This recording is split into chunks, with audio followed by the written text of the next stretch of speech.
happened to me on a dark night in 1976. It was December 19th, a day that would change my life forever. It was the day I died. We were dead for 19 minutes. When I came back, I did not come back the same. How do you feel? I did not come back alone.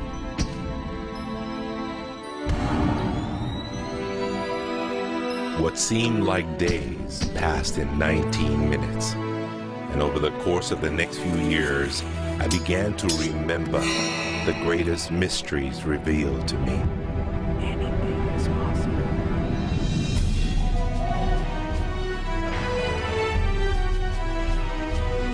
I discovered a secret beyond any secret. The sum of all secrets. My eyes have seen the sun. You have seen nothing. It's out there, and I will find it. You will find nothing. It's like Solomon's gold.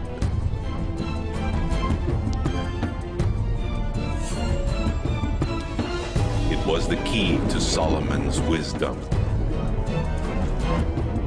The secrets of the Knights Templar and of the Freemasons. You must be stopped. Courage, my dear boy. Be strong, be brave.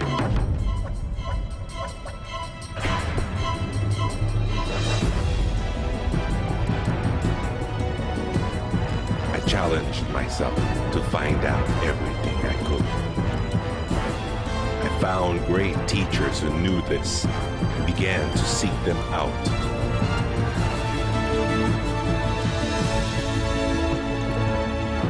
اسأل أؤمن واسمع. Ask, believe, and receive. I traveled the world, and the meta secret was revealed.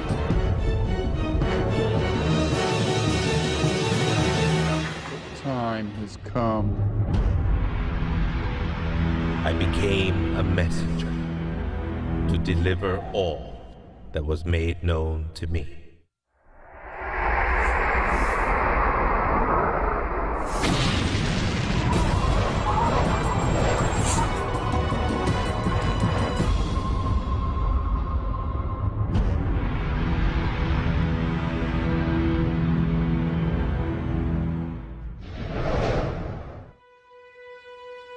Hello there, I'm Bob Proctor. Meta is a nice word. It's a word most people don't understand. We talk about metaphysical, we'll say, oh, that's bad stuff. No, it's just what you can't see with these eyes. You got to see with an inner eye of understanding. Meta is beyond the physical.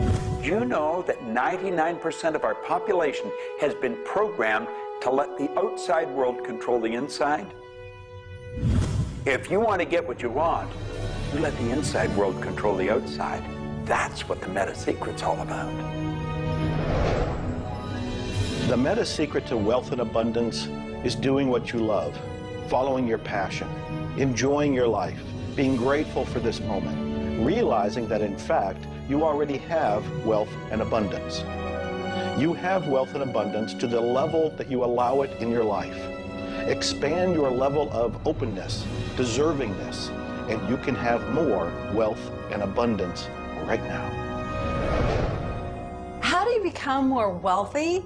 You become more grateful. Studies here in the U.S. show that grateful people earn more money and are better at innovation. So the first step to becoming more wealthy is become more grateful. Find the good in your world right now, and you'll take a first step to become more wealthy. The meta secret to wealth is knowing exactly what you want and then being willing to pay the price to get it. Most people think that wealth just comes out of having this impression in your mind that you're going to live an abundant life. And that's an important piece of it, but it's incomplete. If you look at the word attraction in the law of attraction, the last 6 letters spell action, A-C-T-I-O-N. One of my favorite words is satisfaction. We all want to have satisfaction. And again, in Latin, satis means enough. Enough action, satisfaction, enough action produces the result. You know, I've been very, very successful with the Chicken Soup for the Soul books, and everyone thinks, oh man, you were lucky, you had this great idea. And we use the law of attraction. We visualized and we put up posters around our office that simulated bestseller lists with our name at #1. We visualized bookstore windows full of Chicken Soup for the Soul books, all of which came true. But there's a asking and a believing and a receiving, the 3 steps that I think of in the law of attraction. And the second part of believing is taking action. Because if you believe that your action is going to pay off, you'll take the action. So believing doesn't just mean like sitting there going, I believe I can be wealthy. It means doing the things that produce wealth. The key to abundance is to act in spite of fear, act in spite of doubt, act in spite of worry, act in spite of inconvenience, act in spite of uncertainty, act in spite of anything. If we're talking about metaphysical, we're talking about beyond the physical. So what we've got to do is go inside. We have been programmed to live from the outside in. We're letting what's going on outside of us control what's going on inside. If we're going to get into the meta side of our own personality, we've got to get away from this physical instrument we've got and move into the higher side of our own personality. And start to understand that we live simultaneously on 3 planes of understanding. And we work from a higher to a lower potential. If you're working with electricity, any electrician, any engineer will tell you that you have to work from a higher to a lower potential. If you go contrary to that, you're not going to get any use out of the electricity. Well, when you're working with the mind, you don't start with the physical and work up. You start with thought and work down. Thoughts are of a spiritual nature. Spirit's omnipresent. Where's thought? Thought's omnipresent. 100% evenly present in all places at the same time. I can be underwater and think. I can be in an airplane and think. I've had the pleasure of working with a couple of the astronauts that have been on the other side of the moon, and they could think. Not only could they think on the other side of the moon, they could transfer their thoughts to somebody here on Earth. It's just a form of telepathic communication. You know, it's been said that if you build it, they will come. I think if you build it, and you build something with true excellence, and you distinguish it in the marketplace, and you come up with a selling proposition, and you are aggressive in your marketing to the world, it's possible that people will come, but it's not inevitable that they will come. And sitting around passively visualizing things is not likely to get the world beating a path to your door. My meta secret about wealth ultimately is you've got to create a lot of value for a lot of people. And if you do that, you will bring a lot of wealth back to you. So by giving service and giving that which helps other people improve their lives, brings joy to them, brings service and products to them, if you do that and you keep expanding that, always be thinking about expanding your service to others. And if you do that, wealth is a foregone conclusion.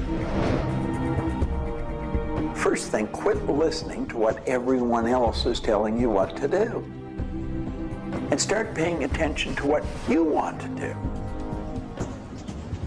You see, I can look back with my memory, and I can remember going and saying, Mom, Dad, or to the teacher, I want to do so-and-so. And they'd say, now, how are you going to do that? See, what they didn't understand is I didn't know how to do it. But neither does anyone know how to do the things they want to do when they first think of it. You don't have to know how. You know, 2 young bicycle mechanics from Dayton, Ohio, in the United States of America, introduced us to a new kingdom. They were the first ones to fly in airplanes. The whole world believed that you couldn't do that. Anything heavier than air is attracted towards the center of the world. You can't fly. But they wanted to, and so they did. Well, clarity to me is a very different concept than I think a lot of people. The first thing I want to know is, what do you think you're trying to accomplish? The next thing I want to know is why are you trying to accomplish it? The next thing I want to know is, if you accomplish it, what do you really think is going to happen in your life? A lot of people come to me and they say, I want to grow my business, because I work a lot in the business world, the entrepreneurial world. I teach a concept, achievement concept, a concept that is predicated on taking action and implementing, called optimization. Optimization is getting the highest and the best use and result and outcome of your time, your efforts, your emotion, your life, your relationships. But you can't begin, and this is where a lot of people, I think, really fall down. You can't begin to optimize until you take the time to observe, examine, and identify not all, but the scope of options and alternatives and other possibilities available to you, number one, to achieve the goal, and number two, as an alternative goal. Clarity is power.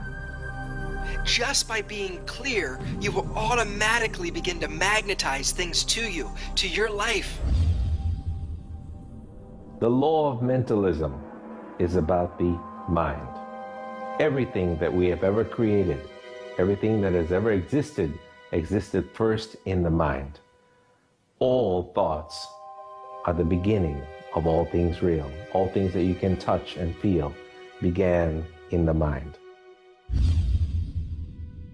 So if you want to be wealthy, you've got to decide what wealth is to you. Define it. What does it mean? How much money do you have to have? For me, financial independence meant having $30 million producing income, which allows me the lifestyle I want without having to work.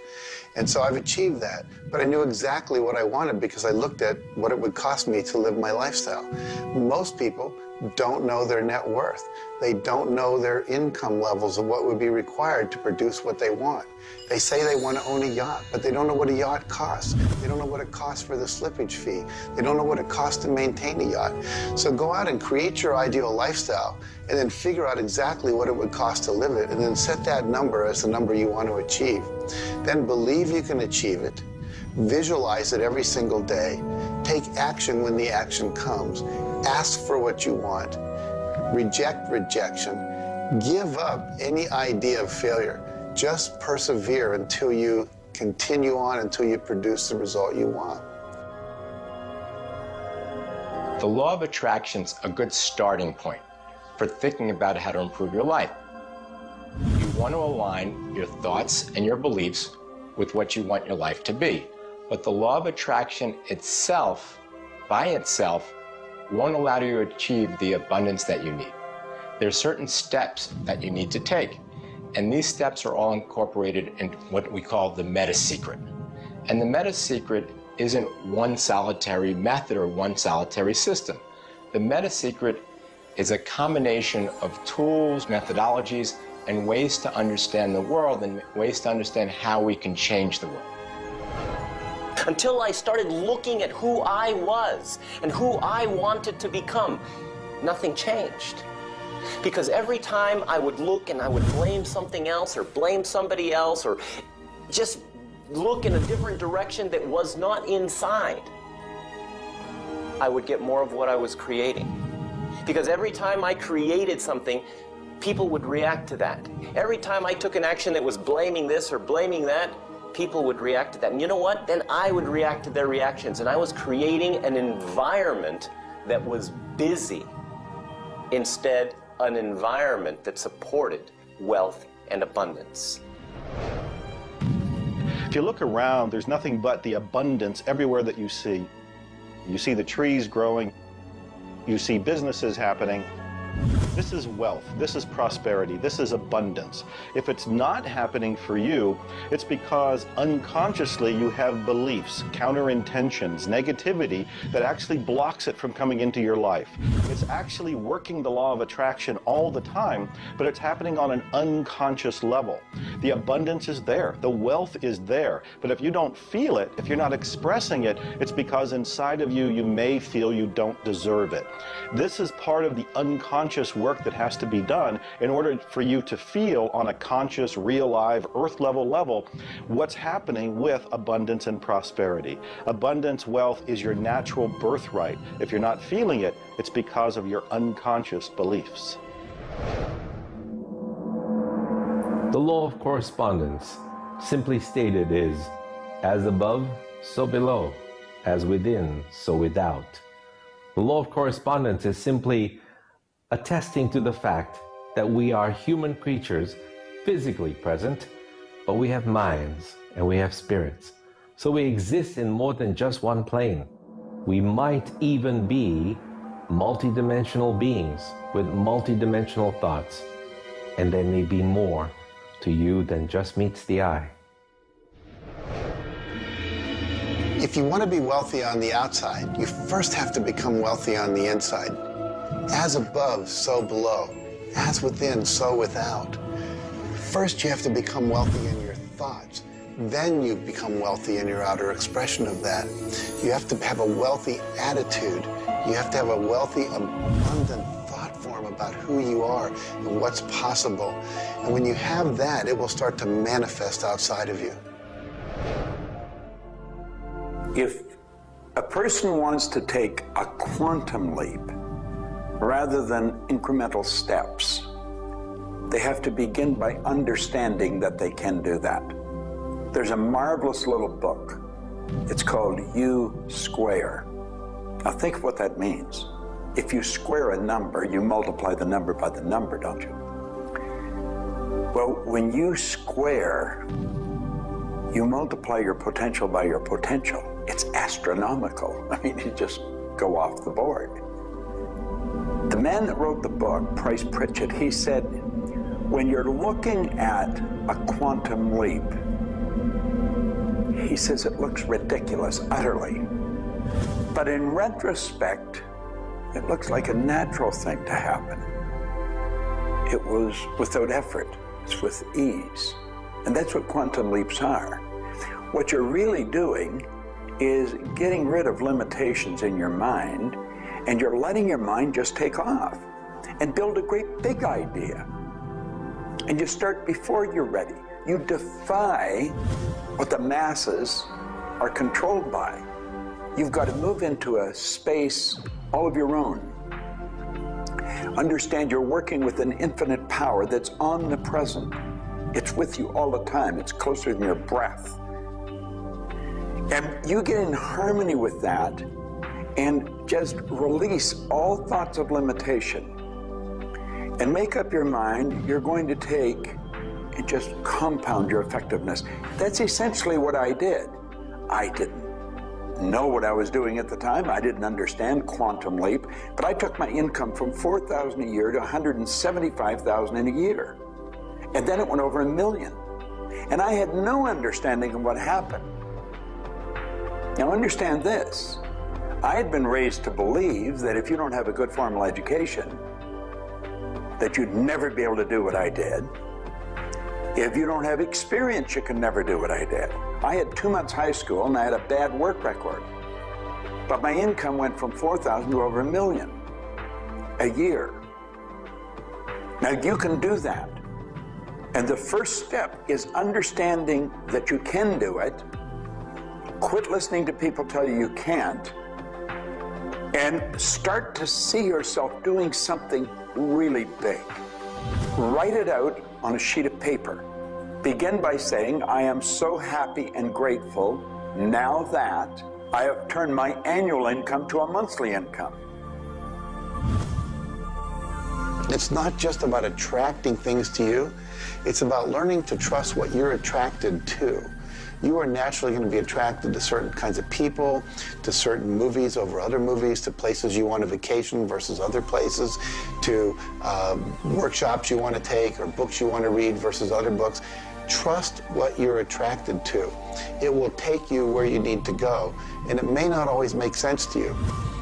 I remember going to a seminar, and there was a woman teaching about how to triple your income in a year. And at that time, I was probably more like a hippie than I am the entrepreneur that I am today. And my wife, who was against making money at the time, thought it was evil and you should be into total service and all this. She said, I can't believe you're going to that workshop where they're going to teach you about how to make all this money. I thought you were more spiritual than that. I said, honey, I don't know why. I'm attracted to that workshop. I'm going to go there. So I sat down, the woman next to me, we started talking. It turns out she was a veterinarian. And it turns out that our cat had feline leukemia at the time. And I started talking to her about that, and she said, well, I'm the world's expert on feline leukemia. And I said, well, I've heard there's no cure for that. She said, no, there actually is a cure, and I can teach it to you. And so she called my veterinarian, told him what to do. My cat lived for many, many more years than the local vet thought it should. But see, I was trusting my attraction to go to that seminar, and it led me in a path that saved my cat's life, which was not where my conscious thinking was, but it was a very important goal to me to keep my cat alive. Those kind of things will start to happen. Most people are uncertain about something. They're uncertain about their next step. Here's your message. Do it. Do it. Whatever you're uncertain about, do it. Take the step. You will learn so much more. You'll get so much further faster by actually getting in the game than doing it, than thinking about it forever. One of my sayings is, one step in the right direction is worth 100 years of thinking about it. The law of correspondence, the law of mentalism, and the law of vibration all combine to help you understand that the notion of wealth is arbitrary. You're always wealthy in comparison to someone else. You choose a person to compare yourself with, or your wealth or your level of wealth with, and then you decide at that point to be happy with the situation or to be unhappy, and therefore change it. All of wealth is subjective. Understand this, and you understand that there's an ebb and a flow to your finances. The more comfortable you are with how you interact with the world, with the value you give in the world, with the service or the product that you give the world, then you begin to realize your place in the world. And by realizing this, you participate in the abundance that is all around you at every moment and at every time. It is all yours. From the beginning, it was yours. Until the end, it will always be yours.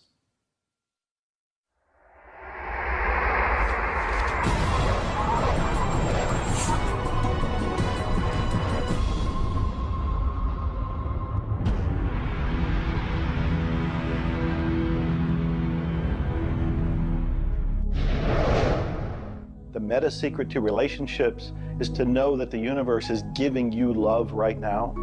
When you give love to the universe, when you give love to another, you will receive love in turn. Love is the essence and nature of relationship.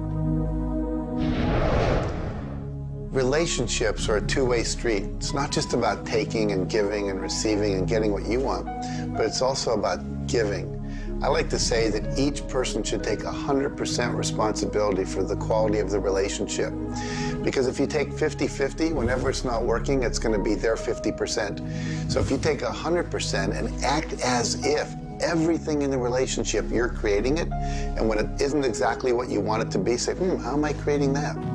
Take that curiosity and use it as a tool. And when you get the answer like, oh, I'm not coming home on time, I'm not listening, I'm not doing this, then you have the opportunity to shift and do the thing that produces relationship. A friend of mine wrote a book called Making Relationships Work. And the idea is there is work in making the relationship work. So be willing to do the work. Give as much as you get. The more you give, the more will come back. To have a better relationship with anyone in your life, first you begin by having a relationship with yourself. Treat yourself the way you would your very dearest friend. Love yourself regardless of all the crazy shenanigans you pull. Believe me, I do this every day. So if you want a better relationship with someone else, love yourself. Relationships are part of what the universe is giving you as a gift. The first and most important relationship is the one with yourself. When you love yourself, you heal yourself. When you love yourself, you become a magnet that people want to hang around, and you begin to attract other people and new relationships. It's all based on love. It's all based on non-judgment. It's all based on total acceptance. The universe has a relationship with you right now, and the universe wants to give you more. Are you ready to accept it? The concept that I can't live without you is a tragic statement to me. The idea that I need somebody else to complete my life, I need somebody else or my life's not worthwhile is a very sad statement, and I think someone needs to take a good look at themselves when they say that. When you start to think that thought, stop for a second and realize life is full of stuff, and sometimes stuff is potholes, and sometimes stuff is bridges are out ahead, and sometimes there's a detour in life. I heard somebody once say that sometimes the most beautiful scenes in life are the ones we observe on a detour.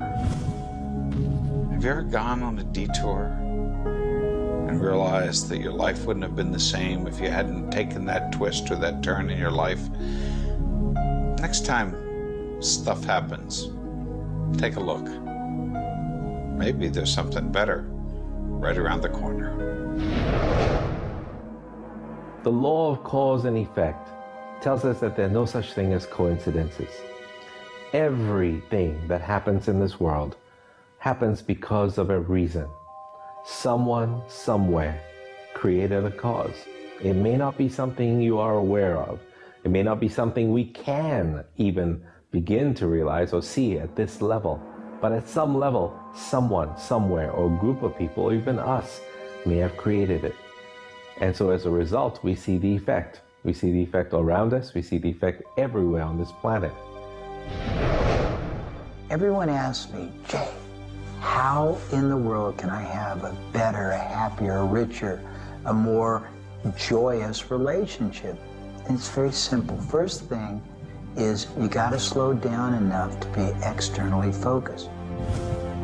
It's all about them. The more interested and externally focused you are on the other person, the more extraordinary their experience will be, and the more naturally they'll reciprocate it. The second, and you're watching me, and I've got a serious side, and you know that, but you got to get in touch with your childlike sense of curiosity, of innocence. The third is you got to be in the here and now, and that's so trite and said so often, but being in the here and now means connecting deeply and being aware of what people are saying and looking at them and being responsive to their feedback and their mannerisms.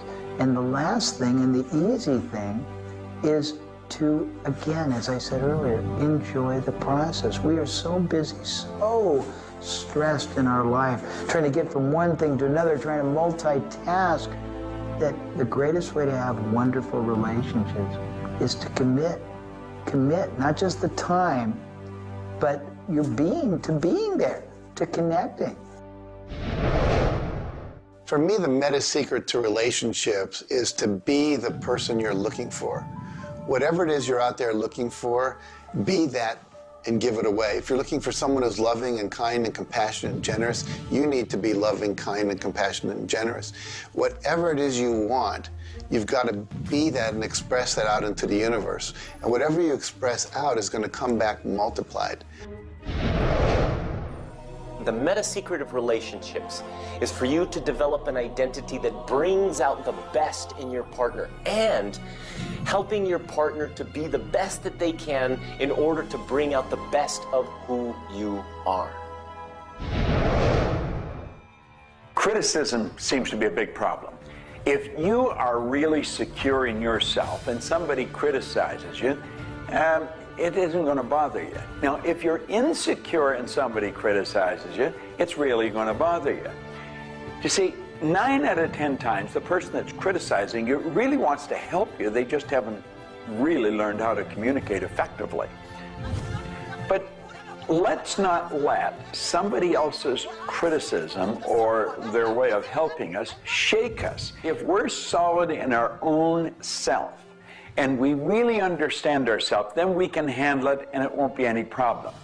If criticism really rattles your chain or rattles your cage or really upsets you, it's not the criticism that upsets you. It's not the other person's opinion that upsets you. It's how you react to it. And you see, if you were really solid within yourself, you would respond to it. You would thank them for it and say, but I really don't choose to do that. Or you'd say, well, thank you, that's probably a good idea, I'll try it. But they're not going to knock you off track.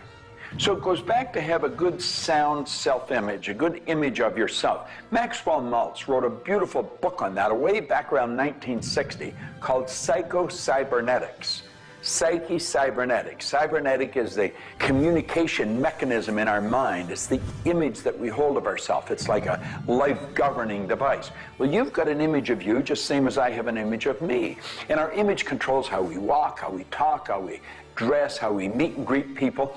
And it also controls how we handle criticism when it comes our way. And it will come your way, just same as it comes to me and everybody. We want to be solid in our own belief about who we are and what we are. Let's really get to know ourselves. And then, rather than react, let's respond. It doesn't matter how they approach, whether they're diplomatic and trying to help us or whether they're trying to find fault. It won't really make any difference. We will listen to what they have to say, listen to it, and then we'll either accept it or reject it, but it isn't going to affect the relationship with the other person one bit. There is masculine and feminine in everything. Nothing is entirely masculine, nor is it entirely feminine. We have different aspects of yin and yang, of harshness and softness, different aspects of masculinity and femininity in everything. If you take a look at life and see it all as a combination, see how we are always living in combination, then you begin to realize and to also appreciate the law of gender. Relationships are about communion, taking our life and making it sacred through connection with another human being. So communion and making sacred is what relationship is all about. You know, there's a lot of lonely people around. And if you're lonely, I'm going to let you in on a secret. You're always going to be lonely until you become friends with yourself. If you're looking for company outside of yourself, you're looking in the wrong place. You want to go inside. And when you get to really look at you, you're going to feel so good about you. You're going to love yourself. Now, you see, as a little kid, you were probably taught, don't love yourself, that's conceit. I know I was, and most of the people I know. That's not conceit. That's a healthy, conscious awareness of who we really are. I'm not talking about an ego trip. I'm talking about really becoming acquainted with yourself. You've got to build a good relationship with you, or you're always going to be lonely. When you get angry, look at it as, okay, this is a gift. I need to release something here. And in that process, relationship becomes a school for growth instead of just like it's someone that's going to please me. Look at how can I serve them and how can I learn from them, as opposed to how can I manipulate them to give me all my needs met. If you do that, you're going to end up with a much better relationship. If you're in a relationship where you're not experiencing full love, the way to change it is not by changing the other person. It's by changing yourself. You look within yourself and you start to feel grateful for everything about you. As you change your relationship with yourself, magically, the outside relationship will change as well. You will suddenly see it transformed.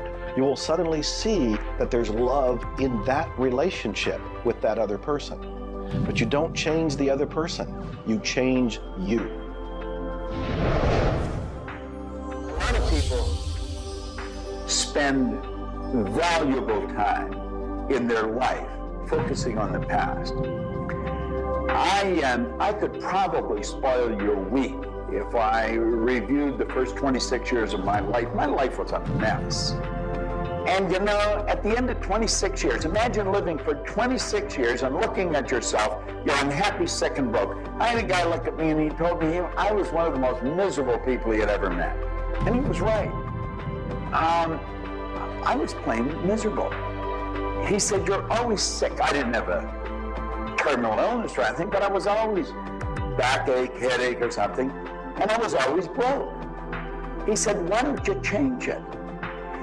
Well, as long as I kept focusing on what led me to this point, which was a bad trip, I was going to create more of the same.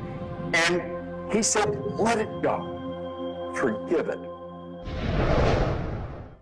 If you're looking for love and not finding it, it's no doubt because of a lack of forgiveness in some area of your life. This is true for all of us. You want to look in your life, look at your past, look at all of your relationships, and ask yourself, where have I not forgiven? Myself, my parents, my siblings, my neighbors, my relatives, my business partners, where have I not forgiven? When you go and forgive, you release the energy that allows the law of attraction to bring new love and new relationships into your life. How do you do this? You look and ask yourself, where have I not forgiven somebody? Somebody's going to come to mind. It could be you.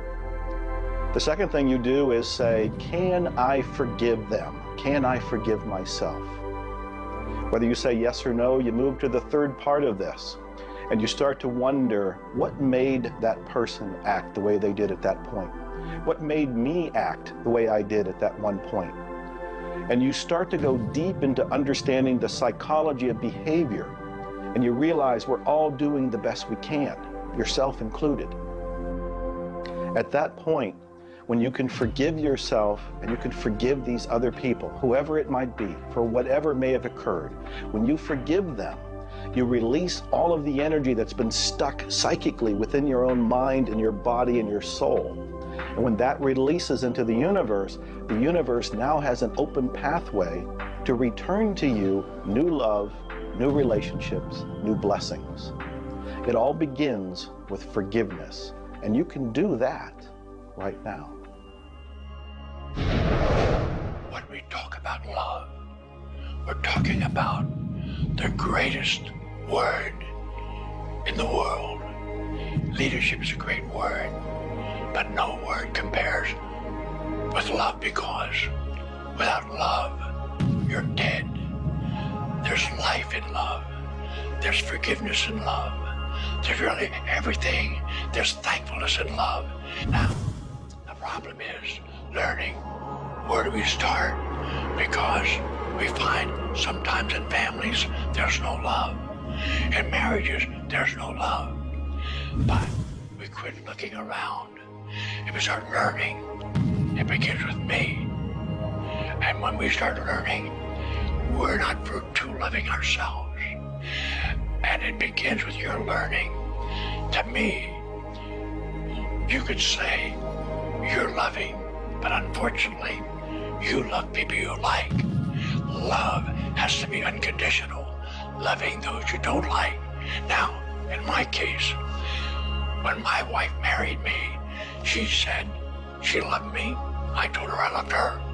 But as soon as we got married, I would say, I love you. She said, well, why don't you act like it? I say, I do act like it. She says, you have a funny way of showing it.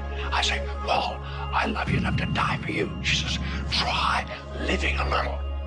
And so I discovered, as loving as I was, I didn't fit her definition.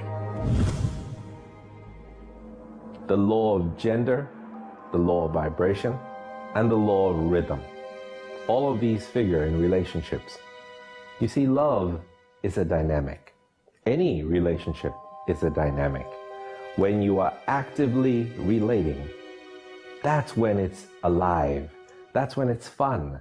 When you sit back and you start to look at the relationship, then it becomes static.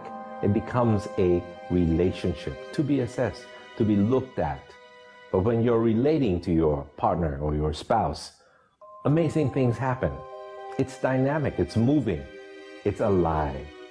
And that's what all love is supposed to be, alive, and so much more fun. Changes happen all the time. We change.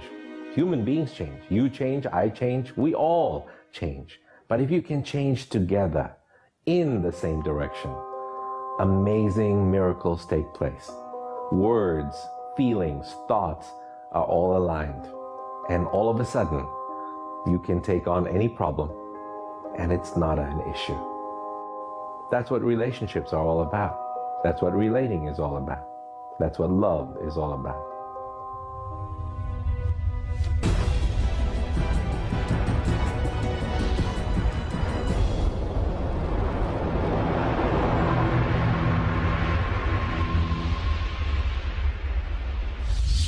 はじめに言葉劇すなわち、クリエイターなるものはやはり言葉振動を用いて全てを設計されたんではないかと思うんですね。そして、その、振動の、設計図は非常に緻密なもので美しい共鳴振動にあふれたものであったことでありましょう。もし、先ほどの実験をやったように、非共鳴、同士の組み合わせであるならば、それは破壊的なエネルギーとなって、命を形作られないからです。私たちの体は最終的にクリエイターの、いろいろな、試行錯誤によってだんだんこう単純なものから、微生物だとか海の中のものとかそういうものから小動物始まって複雑なものになっていって、最後の芸術作品として、クリエイターなるものが作られた結果、私たちはあるというふうに思うんですね。その本来の設計というものが、バランスの取れた振動の組み合わせというものが、何らかの要因によって崩れていくときに私たちはストレスを持ち病気になっていくんだというふうに考えています。As you've already seen from Dr. Masaru Emoto, water makes up 85% of our body, and the thoughts we think actually create a vibration in the water that has memory. And so you have to think positive thoughts. Again, we go back to forgiveness and letting go, thinking positive thoughts, expecting to be healthy, not listening to what people tell you, not taking in beliefs. I have been out in the sun my whole life. I've never gotten skin cancer, don't intend to get skin cancer, and when stuff comes on about it, I choose not to listen to it because I know that belief would affect me. So I believe that I am a person that my spiritual connection keeps me healthy. Also, though, I work on the level of the physiology of the body, the biochemistry. It makes sense to play at that level. I eat organic food. I drink healthy water that's not contaminated with chlorine and all the stuff they put in it, so I filter my water. I eat the right kinds of nutrients for my body. I've found out what I'm allergic to, and I've basically eliminated those from my diet. I exercise, so exercise and keeping my body toned.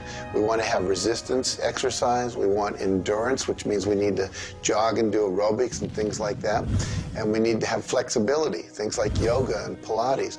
So we need a complete system to keep our body healthy. And then a detoxification, I think, is the part that most people don't do enough with. We're taking in so many toxins in the air we breathe. But if you will cleanse on a regular basis, I cleanse every Monday. I just do a cleansing diet where I just drink liquids and then I don't eat anything else, and my liver has a chance to get rid of all the toxins that are in my body. I want you to understand that you have a marvelous mind and you can do anything with it, and don't ever listen to anybody that tells you you can't. You want to start to look at yourself not as a body or as a name. Like, I'm not Bob Proctor. Bob and Proctor are just two words. You've never heard anybody phone into school and say, body's not coming today, it's sick. You never hear anyone say, hand, it's my hand, my body, my name. Well, you see, there's something wonderful about you and something wonderful about me, and it's the same thing. We have a marvelous mind. We're creative beings. Talk to your body. You're not a body, you live in a body. Now, this may sound silly because maybe nobody's ever said this to you before, but go around just repeating maybe 1,000 times to yourself, I'm not a body, I live in a body. I'm not a body, I live in a body. I'm not a body, I live in a body. Then start telling your body to relax. The meta secret to great health is to feel good now. You do that with good thoughts, you do that with good food, you do that with plenty of sleep, you do that by doing what you love. That's the meta secret to great health. The meta secret to health is to honor your body. Listen to your body. Are you tired? Are you hungry? Are you thirsty? Do you need time to play? Have greater health. Honor your body. Health. Not just physical health, not just eating the right things and getting exercise, but let's talk about emotional health. This means doing what you love, loving what you do, looking forward each day, researching, helping other people, giving back. This is the meta secret to emotional health. To me, recognizing the divine component in us has a twofold effect. On the one hand, it's incredibly humbling because how many of us really live up to being godly? How many of us really maximize the God-given talents that we're given? How many of us really live lives of fulfilled potential? So on the one hand, it's kind of intimidating, but on the other hand, it's very inspiring.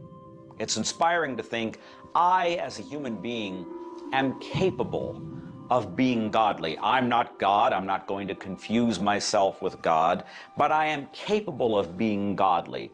I am capable of a goodness which can resound around the world. I am capable, like God, of using language to bring things into existence. An architectural drawing is the languaging of a building into existence. A marriage contract is the languaging of a relationship into existence. Any sort of contract does that. A novel creates a world that may be more real to us than the so-called real world that we are living in. And being godly is both an obligation, which frankly I feel I fall vastly short of, but also an incredibly inspiring opportunity. And the ancient traditions, not only the one that I come from, but really all of them, teach us this. The law of rhythm is the very fabric of life itself. Rhythm is everywhere. Things are born and things die. We move into a season and we move out of a season. We go within and we go without. We change. Rhythms flow in our emotions as well. You cannot always be feeling happy. Sometimes you'll feel sad, you'll feel down, and then you'll come out of it. Whatever goes up must come down. You've heard the language. Rhythm is exactly that. And the minute you begin to realize that all of life is all about the law of rhythm, then you can flow easily in bad times and then have more fun in happy times. When you start to expect rhythms, know that if you're happy in one direction, you can also be unhappy in the other direction. The law of rhythm surrounds us, works with us, and if you master it, there's nothing you can't do. The meta secret to health and having amazing energy is the ability to look at your world from a perspective that, hey, things aren't always going to go your way, but you know what? As long as you always do your best, as long as you are focused on what you achieve and what you're trying to accomplish, then it's all going to work out. I think one of the most important keys is to recognize in life just about all the limitations that we have are self-imposed. To realize that is the greatest breakout, the greatest. I talk about staging jailbreaks in your life, breaking out of the mental prisons, getting over the walls of the self-imposed impossibilities in life. And it is remarkable what happens when you realize, take a look at what really is holding you back. And very often, almost all the time, it's you. It's you. The power lies within you. See, humor is good. It really is. I don't really understand what it does to you, but I know it does something to your brain. Norman Cousins, who's gone now, but lived a long and very, very effective life. And he had been diagnosed with a disease, and it was killing him. He was literally dying. And one day he got thinking to himself, if sadness and sickness are hooked together, then happiness and health must be hooked together. And so he had people bring in old movie films of Laurel and Hardy and all kinds of different old actors, funny stories. And he started to play them. They made him move out of the hospital. So he rented a suite of rooms in a hotel. And he had these movies playing all the time. And he was laughing, a real belly laugh.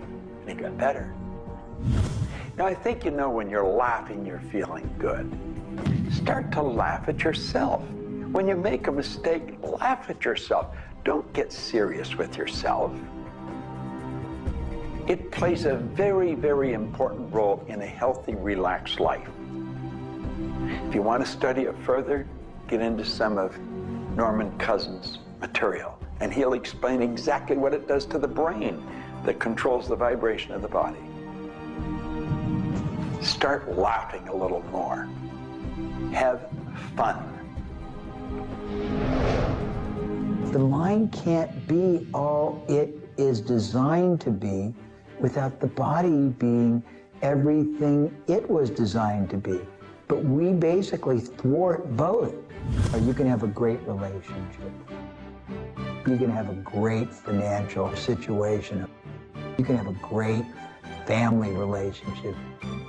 And the big problem in our society, certainly in Western society, people don't exercise, 92% of the people don't exercise, they don't eat nutritious things, they don't complement to compensate. It's very simple. And if you break it down to the little steps like eating an elephant, you'll have the most rich, satisfying, fulfilling, gratifying, liberating life, but you got to balance it. Health is all up here. All I know is right now. I don't have a voice.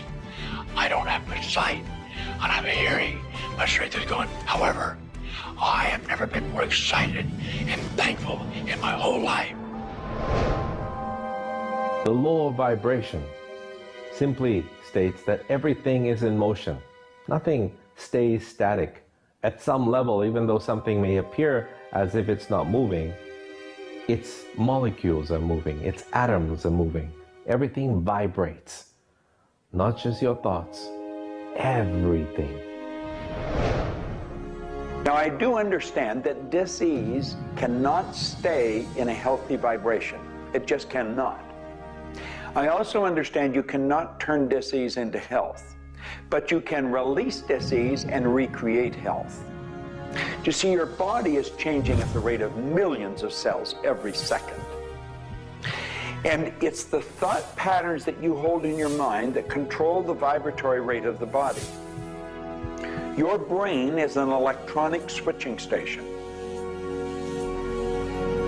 There's all kinds of material written on thought, on attitude, and on health. And I do know this. If you are suffering from a physical disease, quit talking about it, quit thinking about it. Go to a very competent medical doctor and follow that person's advice, because he or she will tell you what to do physically, but at the same time, instantly begin visualizing every molecule of your being in a harmony with the law of vibration. Now, I would have an affirmation that I would repeat. I am so happy and grateful now that every molecule of my being is vibrating in perfect harmony with God's laws. My body is getting healthier and stronger and more vibrant every minute of every day. And repeat that. Treat it like a mantra. I can't predict what's going to happen for you personally, but I do know that hundreds of people, if not thousands of people, have experienced healings and cures by beginning to change their thoughts about what's going on in their body. In my book, The Attractor Factor, I talk about a person who had cancer. She experienced the idea of forgiving everybody and everything in her life, and she went through the process of doing that working with a coach. She then went back into the doctor's office. They opened her for surgery, and there was no cancer. It was gone. By forgiving everybody in her life, including herself, she transformed her body. She reached this place of healing and this place of peace. And as a result, she experienced a cure. If you're finding yourself sitting here watching this and you're ill, you've got a chronic condition, you're sick, what you need to do is a couple of things. Number one, you need to first work on your attitude. You need to believe you can get healthy. You need to not believe anyone who tells you you're going to die, or it's terminal, or it's going to take a long time. Literally, we know that we can get rid of a disease in minutes, in literally minutes. I had a cold once, and a person literally did an exercise with me. My nose dried up, my fever went away, the achiness went away in 5 minutes. So we know the power of the mind. We know that you have to forgive and release. So much work now being done on cancer where we know there's resentment, and different forms of resentment will come into different forms of cancer in the body. So it's critical to get yourself aligned with spirit. When you are aligned with spirit through meditation, through doing the things that bring you joy, through doing the things that align you, and you know what that is for you. It could be singing, it could be walking in nature, it could be petting your cat. When you move into that state, healing naturally takes place through you. There's this innate, natural healing ability that's always working to heal you if you get you out of the way. By you, I mean your ego mind, your beliefs, your fears, your doubts, all of that stuff, all of the resentments you've held that you haven't released, that will keep you sick. So you've got to do some kind of work to get into a spiritual alignment and to release the negativity. Emotional pain is very real. It's like sorrow. Grief. Like grief comes in waves. It just sort of overcomes you and then it sort of fades away. You could have experienced some traumatic situation. Anything from rape to the loss of a loved one or being held up, where somebody invaded your privacy in some way or another. And it causes deep emotional pain. What we want to realize is that we are bringing that on ourselves. You say, well, wait a minute, you're not bringing it on yourself. No, but you're reliving the situation. We've got to separate ourselves from the incident, from the situation. We've got to realize that it's a very real part of life and attempt to separate ourselves from it and deal with it as best we can and then let it go. Otherwise, we're going to carry it with us, and we're going to keep experiencing it over and over and over again. どうやってわかるか。振動という、まずそもそもその水の結晶とは何かということになりますけどね。結晶というのはやはり情報だと思います。で、情報というのはバイブレーションですね。で、バイブレーションのデザイン家が雪の結晶あるいは水の氷結結晶という形になって現れてきていると思いますが、やはり我々がなんで美しいとか醜いだとかそういうような認識能力があるのか、あるいはそれだけには全人類本当に、一緒の価値観を僕は持っていると思いますが、それはもうやはりクリエイターがそのように設計されて、いるからだと思うんですね。それが崩れちゃったらもうこれはもう本当にどうしようもないんだけど、その美醜というのが我々の美しさ、ごめんなさい、バイブレーションの健全さということにつながっていると思います。水は神が自分の意識あるいは意図をまんべんなくこの宇宙に伝えるためのキャリアとして、作られたものだと思いますね。ですから水が別の言葉で言うならば神の、一種のメッセンジャーということになると思いますね。それの形が大げさで言えば結晶という形で表されていると。で神にとってふさわしくないなと思うような現象については水はやはり結晶的にノー、良いものはイエスという判断を示すというふうになっていると思うので、それがなぜできるのかということになってくると、これはまた僕にとっては来世の研究課題かもしれません。Stress is caused, in my opinion, when we take our power and give it to the problem. We want to maintain the power. I'm in control of me. The power is going to stay with me. I am not going to let the condition, the circumstance, or the challenge that I may be facing control me. You can make a decision right now that you are going to maintain your power and you're going to let everything outside stay outside, and you know that when you're in a totally relaxed state, the solution to problems come. Quit getting involved in these sophisticated stress management deals. Release the stress. Let it go. You're in charge of your body. Just say, peace, be still. Visualize a beautiful lavender energy flowing right into the crown of your head and circulating right through your body. And then start to imagine every molecule of your body vibrating in perfect harmony with God's laws. You're totally relaxed. You're in charge of yourself. There is no stress where there's relaxation. Be calm, peace, be still. Don't even use that word anymore. Get rid of it. Release it. The laws of cause and effect, of rhythm and polarity, come into play when we talk about your health. Your body is an amazing symphony. Amazing miracles taking place on every part of your body. And what holds it together are fields of force that we cannot even begin to understand. Every day, your cells are renewing until you have new organs generated all the time. And your body and your cells are repairing themselves even as they remove toxins from your body.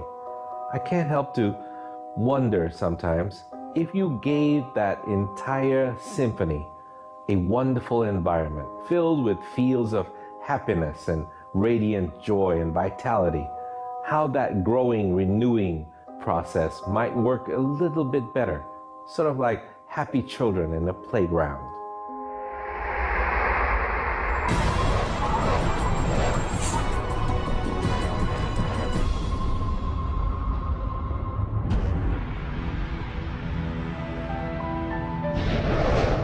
Here's the paradox of being human. Real happiness is only available in the moment. If you're brooding on the past or obsessed about the future, even if you're looking forward to something that could be magnificent in the future, it's not quite the same sort of anchored contentment that you get from really being in the moment. We human beings seem to be perpetually someplace else. That's kind of like one definition of the human predicament, the human condition. We are perpetually thinking about the past, the future, something to the right, something to the left, something else. I think the paradox to happiness is you do have to have dreams and aspirations, and you have to be anchored, rooted, and happy where you are. Not always easy to do, but I keep trying. Happiness is a point of view. Am I happy? Yeah, I think I am. How can somebody always be sad? Of course we're sad when we lose somebody that we love, or that when the project we're working on so long doesn't work out. Temporary sadness is a very human condition. How can you be happy? Maybe by finding things to do that make you happy. You see, if you're miserable, your mind is focused on the past. There's a method concept. Get you over any miserable concept in a heartbeat. Focus on right now. See, you're miserable because of something that happened that you didn't want to happen, or something she said or he said or they did. Forget it. It's in the past. And quit worrying about the future. Have you any idea the number of electrical charges must fly through your body for the simple object of writing your name? See, your brain is an electronic switching station, and you've got one. And you can activate brain cells. You can set up any vibration you want. If it's a negative vibration, you're going to be unhappy. If it's a positive one, you're going to be happy. Every brain cell is a positive and a negative pole. Everything that you look at is going to be impregnated into cells in your brain. Now, you're either going to look at the positive or the negative side of it. What side do you want to live in? I choose to look at the good side of a situation. Put yourself in a good vibration. Think of the blood in your body. Do you know it circulates through hundreds of miles of passageway every 33 seconds? It carries all the food in and all the garbage out. You've got more power in your little finger than you need to light up your home for the year. There's about 11 million kilowatt hours per pound of potential energy locked up in your body. And you're probably saying, I haven't got any energy. That's because you're miserable. Get out of it. Get over it. Focus on now. One of the most important things you need to do in your life is discover your life purpose. I believe that everybody is born with an individual and unique purpose. And when you are doing your life purpose, when you're living it, expressing it, fulfilling it, you're happy. And so many people have talked about joy being your guidance system, that when you're off purpose, you're not happy, you're not joyful. And so this joy, this inner experience of happiness and joy is a way of saying, oh, I'm on course, I'm doing the things I'm supposed to do. Stephen Covey said, you know, you don't want to get to the end of life and get to the top of the ladder and find out the ladder was leaning against the wrong building. You can be very, very successful. And we see people with all the cars and the toys and the money and the society recognition and so forth, but they're not happy because they're not fulfilling their purpose. Think about it like this. A rose has to be a rose. A chrysanthemum has to be a chrysanthemum. A geranium has to be a geranium. And yet we as people have been given choice.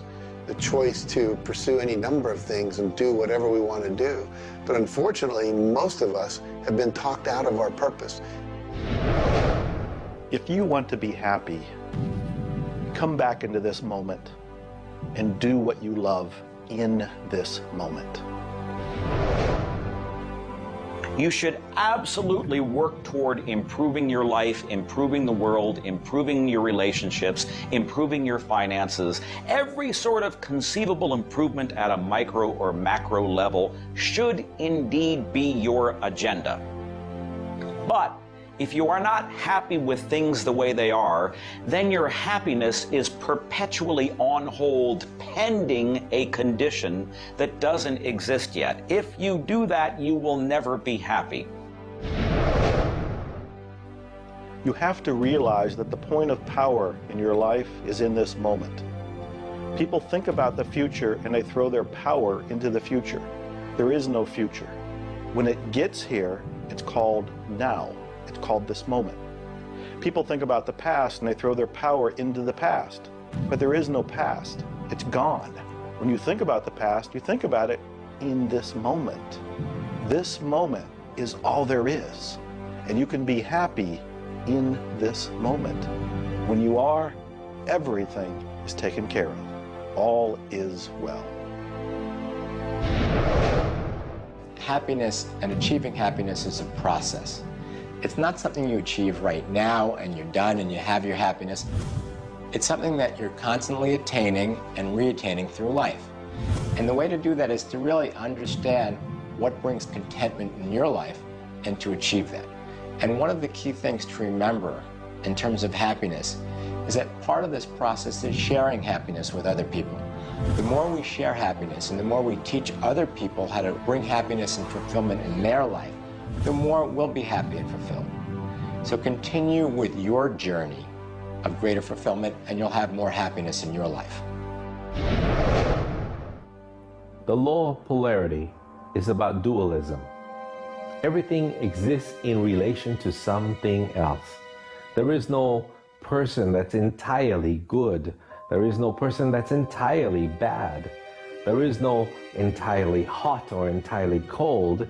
It's always hot in relation to something else that's colder. It's always colder in relation to something else that is hotter. We move in directions as opposed to moving in a static field. We always move from one place to another, from one thing that's more pleasant to something that's less pleasant, or something that's unpleasant to something that's more pleasant. There is a movement, and this movement exists because of polarity. Happiness is what you want, and happiness you can have right now. Why aren't you feeling happy? Why isn't anybody feeling happy? Because psychologically they use unhappiness as a motivator. They think by being unhappy, angry, desperate, frustrated, whatever the feeling might be that's not happiness, that it will whip them forward. It'll make them take action. And it's something that actually shoots themselves in the foot. Because when you are happy now, which is available to you right now, you know what your choices are. You can see what your decisions are to be, and you can more clearly decide on what to do next. It comes into really understanding something about ourselves. We should start at a very early age, and we should ask ourselves, who am I?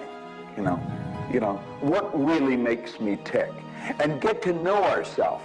We're in a hurry to get a car or build a business or buy a house.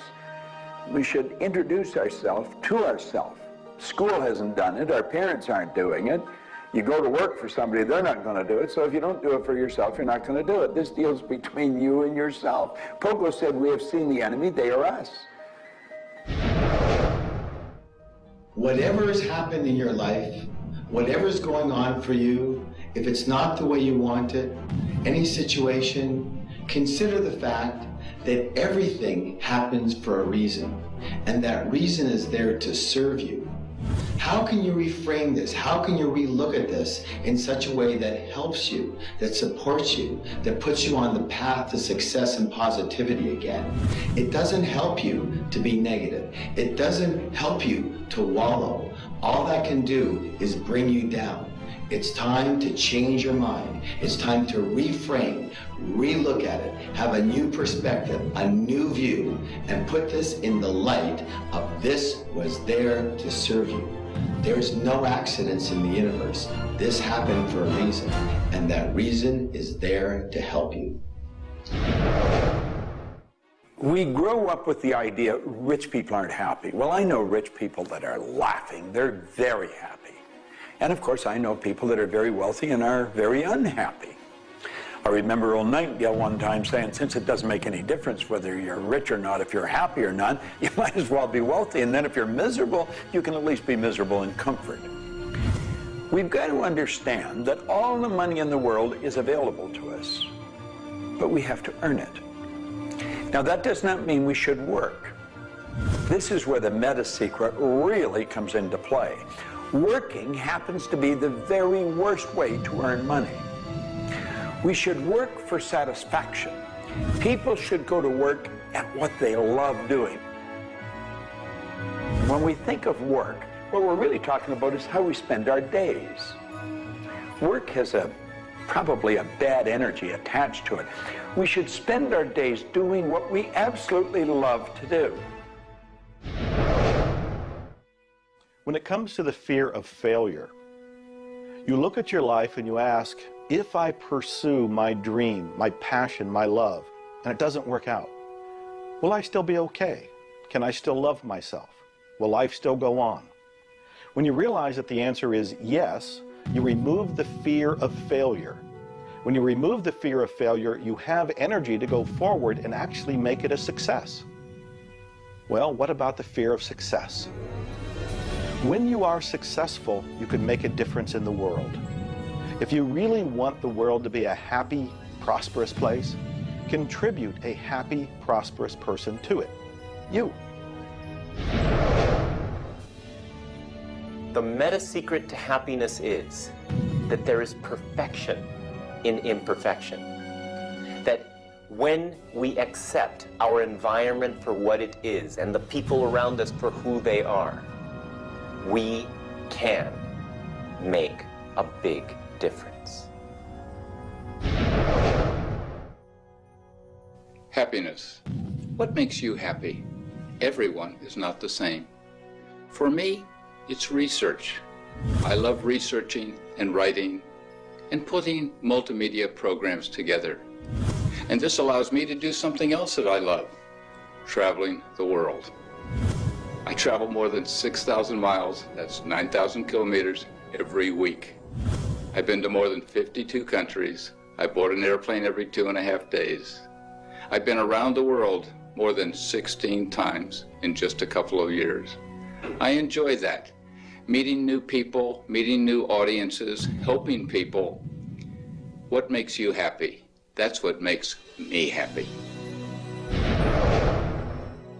A key component to lift yourself out of depression is human connection. Go connect with another human being. Another powerful tool is movement. And a third is laughter. Go play and have some fun and watch your spirits begin to lift. The meta secret of life is to realize that the journey is the thing. I believe the first thing a person should do is establish a purpose. Why are you even here? Why do you get out of bed in the morning? Why are you living? I honestly believe every one of us are hardwired to do something. So how do you decide on your purpose? You decide on it by asking yourself, what do I really love doing? So you have your purpose. This is what you're going to do with the rest of your life. And then you build a vision. Then your goal is taking a bite out of that vision. Now, when you do that properly, you're going to love what you do. When you wake up in the morning, you can't wait to get going. And you're going to be doing it until you go to bed at night. Therefore, all of your day, all of your hours are filled doing with what you love to do. That's called living. Everything else is dying. See, there's a basic law of life. It says create or disintegrate. You're growing or dying. Find out what you love, dedicate your life to it. Most of us, when we approach happiness, are looking for someone out there to make us happy, some event to occur, and then we'll be happy. If I get to the retirement stage, if I get my car, if my wife is nice to me, if my son comes home on time, then I'll be happy. The truth is, happiness is an inside job. It's a choice. When I have an expectation on how someone else should be, I've given my power over to them.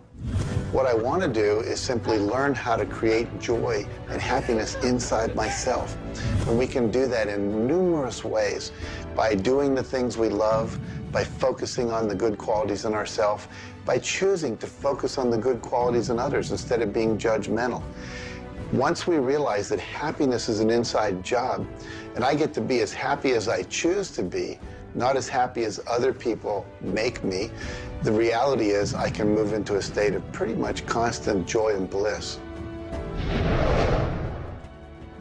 Stuff happens. Life happens. And then you get to choose. Look, you have a mission to do. You have to find meaning in your life, and you have to share it with others. There's a whole world out there that is suffering, that is in survival. They are grieving and they are hurting. You and I can make a difference. You begin right now by looking at your life, no matter what's going on in your life right now, and you find the good in it, the positive in it, the growth-oriented reasons for whatever it happens to be.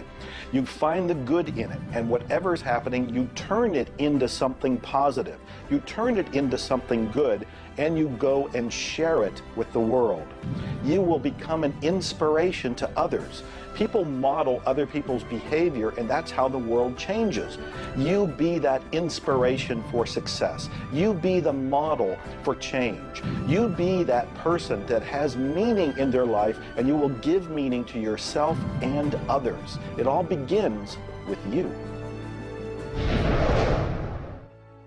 You have always had, you have at this moment, you will always have in the future, the power to achieve, to accomplish, to have anything and everything you want in the terms of monetary wealth, prosperity, in terms of health, in terms of happiness, relationships. However, it will never, ever occur until and unless and until after you first are clear on the specific goals. Number two, you are very clear on the action steps. Operative word is action steps you have to take. Number three, you have an action step-based plan, a strategy, and the steps are just the tactics. You implement it in a timely, regular, scheduled way.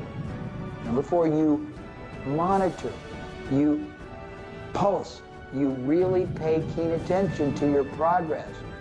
And you adjust if it's not what you want, and you adjust higher if it's better than you want. And number five, you focus on other people's benefit. You don't be self-consumed. You do those five things, the world really is your oyster. You know, you find people that are quite comfortable with what's termed uncertainty. The truth is there isn't any uncertainty. There's only the law. And the law decrees that everything happens the way it's supposed to happen.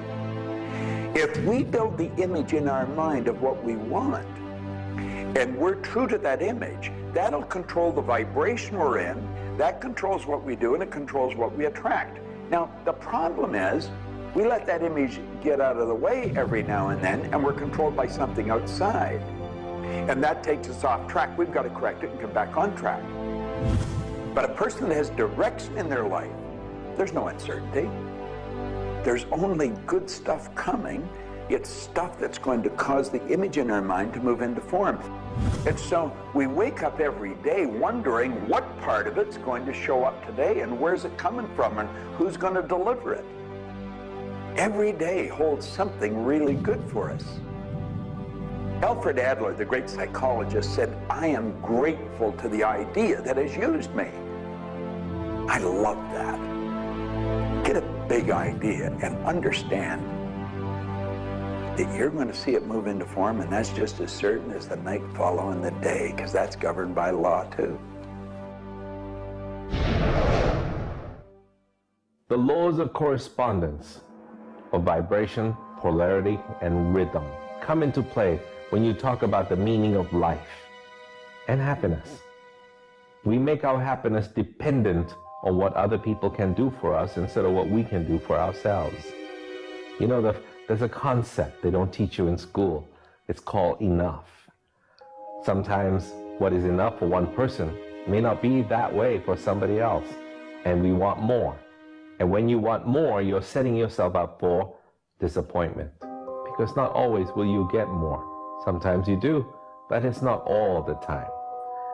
I don't know who told us on this planet that everything is going to go our way.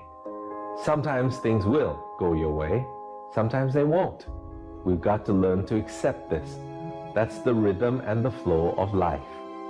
All of life is filled with possibilities. And when you see possibilities, well, it allows you to accept failures as not final.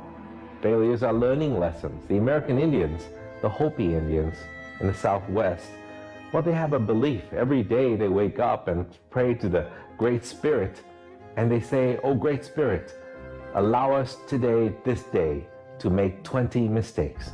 You see, they believe that by making mistakes, by failing, you actually learn more. You add to this wonderful fountain of wisdom that is called you over a period of time. And if you don't fail, they say, you don't learn anything. So how many times have you failed? I know I have failed a lot. But over the course of the years, I also knew something that was different. And that was that I was responsible for my own happiness. I knew that there was laughter everywhere, but I also knew that if I wanted to participate, that laughter has to come from inside, not from outside. And that's the nature of spirit, and that's the nature of who you are, and that's the meta secret to everything possible.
Meant to participate in this grand miracle called life.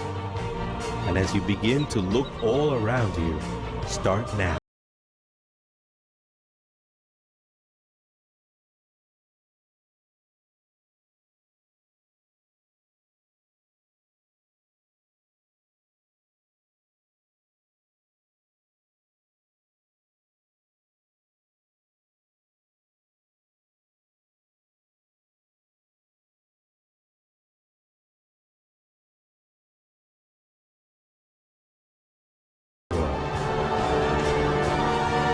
It's a short trip.